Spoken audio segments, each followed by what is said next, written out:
Hello, I'm Ross from Britain's Hidden History, and today we'll be revisiting again this Rambles and Studies in Old South Wales by Wirt Sykes.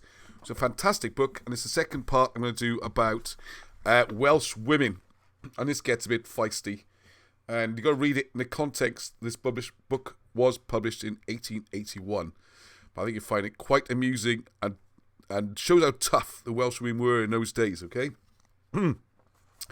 And then next week I'll be getting back onto history and stuff. Okay, so page 224. It is generally supposed, I believe, that Boadicea, or Boudica, as we call her in their Welsh tongue, coloured her hair, bleached it, rather, after the fashion of our own belles of the last decade. That would be 1870s. The fashion is indeed said to have been introduced to the Roman world by another Welsh young lady, Gladys Griffith, like Griffiths without the G, okay, Griffith, daughter of Heddwch ap Bran, whose name will be more readily recognised, no doubt, in its Romanised form of Claudia Rufina, daughter of Caractacus, who's Heddwch.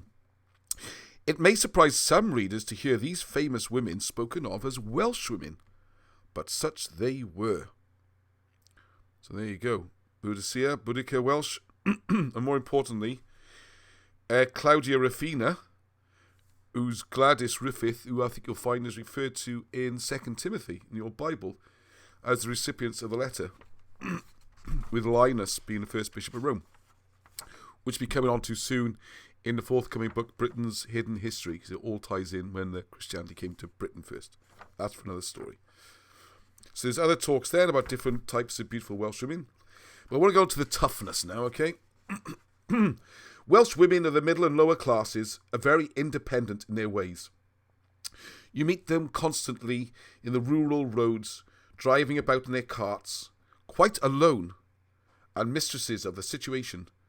They handle the reins with a careless ease of long use, and pull up for a chat with a neighbour in as quiet and often offhand manner as any male may do.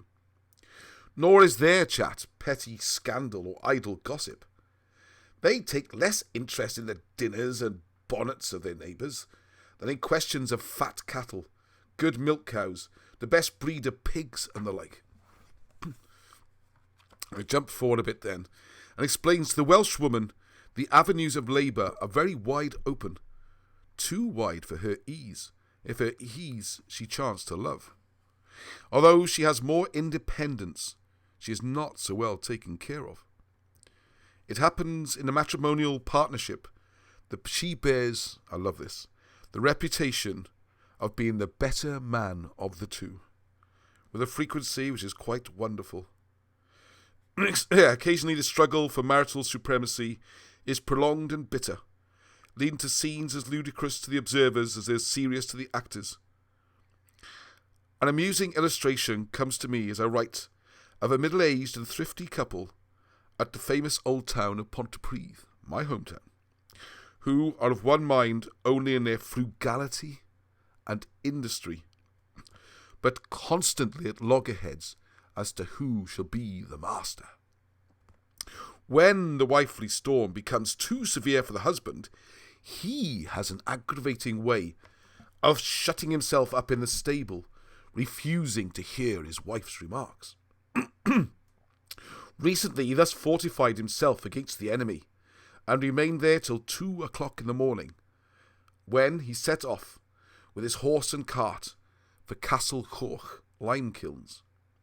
The wife, anticipating this move, had hidden herself under the straw in the cart, and when well out on the road, she sat up and began to explain to her amazed husband the precise state of her mind. For a moment, the man was staggered by this strategic movement, but quickly rallying, he suddenly pulled out the pin and caused the cart to tip, so that the voluble woman was shot into the road in the midst of her observations. The disgraceful creature in the shape of a man then whipped up his horse and went rattling down the road, leaving the poor woman to get home as best she could. Next part goes on. It is possible that some considerable proportion of the wife-beating we hear so much of among the lower orders in Great Britain is due to the fact that the wife is ordinarily quite able to hold her own at a fair, square fight. With a good cause at her back, a Welsh woman of the collier class is a formidable antagonist. It is she who is most active in these expressions of neighbourhood feeling, which often take place where immorality or injustice has aroused rebuke. Recently, 3 married women of a border village formed themselves into a vigilante committee for the purpose of tarring a grocer whose practices had offended the community. As he was going from house to house on a collecting tour, they waylaid him in a cottage, dragged him into the road, and daubed him with tar from head to foot. One of them took up the tar pot and emptied its contents down the back of his neck. After tying a dirty cloth around his shoulders, they set him free and tufted him as he went, i.e. they pelted him with turf and stones. The women were subsequently tried for the assault, and the courtroom was turned into a scene of merriment at the man's expense. The women were fined a few shillings and ordered to pay for the grocer's spoiled clothes. They indignantly demanded that they would go to jail first. But their husbands, respectable-looking workmen, stepped forward and paid the money amid the applause of the courtroom. Exploits of this sort demand not only pluck, but physical strength. And for physical strength, Welsh women of this class are celebrated, and have been for ages. Past records are full of this. Among the laws of Hywel Dda in the 10th century was one of this effect. When a woman was married, the tail of a year-old bullock was greased and put into her hand, and she was given the bullock for her dowry if she could hold it while 2 men goaded it on either side.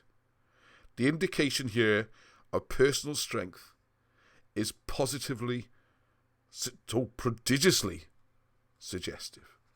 So there you go. We've got one more part about the women, married women. I'm going to their married women's rights and how they figure in law, in Welsh law. They always had equal rights going way, way, way, way back to 900 AD or much earlier.